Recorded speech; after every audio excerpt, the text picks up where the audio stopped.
భయ్యా ఇప్పుడే చూసా భయ్యా మజాక నిజంగా మజా వచ్చింది భయ్య సినిమా చూస్తే భయ్య ఏం చూపించారు భయ్య సినిమా మాత్రం. డైరెక్టర్ గారు త్రినాథరావు నక్కిన గారు ఆల్రెడీ మనం దబాక చూసాం కదా.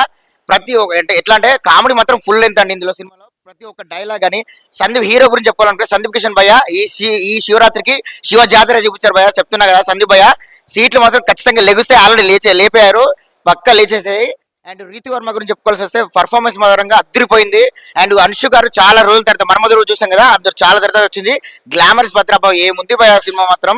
ఆ అన్షు గారి గ్లామర్ గానీ కుర్రగారు మొత్తం పిచ్చెక్కుతారు భయ. అసలు థియేటర్లు మొత్తం గిల్ల కొట్టుకుంటున్నారు భయ అమ్మాయి కోసం. అసలు మామూలుగా విషయం కాదు కామెడీ. అండ్ రావు రమేష్ గారి గురించి చెప్పినట్టు ఇంతకు మనం చాలా మూవీస్ లో చూసాం, కానీ ఇందులో ఒక తండ్రి కొడుకు మధ్య ప్రేమ బాండింగ్ లాస్ట్ లో క్లైమాక్ 30 minutes మాత్రం ఇరగదీశారు. హాస్య మూవీస్ అండి, ముఖ్యం చెప్పాలంటే ప్రొడక్షన్ వాల్యూస్ హాస్య మూవీస్ అండి. రాజేష్ అన్న ప్రొడ్యూసర్ గారు అసలు మీకు తిరగలేదండి. ప్రతి ఒక్క హాస్య మూవీస్ లో ప్రతి ఒక్క ఏ సినిమా వచ్చినా ఆల్రెడీ మనకు తెలిసిపోతుంది. హాస్య మూవీస్ అంటేనే హిట్ కు ఒక టార్గెట్ అని చెప్పి ప్రతి ఒక్క సినిమాని కథని ఎంచుకునే విధానం కానీ అద్భుతంగా చూపించారు.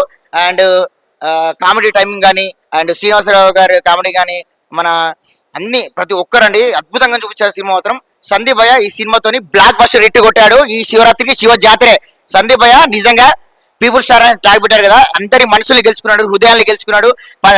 చిన్న పిల్లలు కూడా సందీప్ భయ్య అంటే ఇప్పుడు మొత్తం ఒక క్రేజ్ వెళ్ళిపోయింది అక్కడికి. ఆల్రెడీ మనం చాలా మూవీస్ లో చూస్తున్నాం, కానీ ఈ సినిమాతో నిజంగా ఒక మజా అనేది వచ్చింది.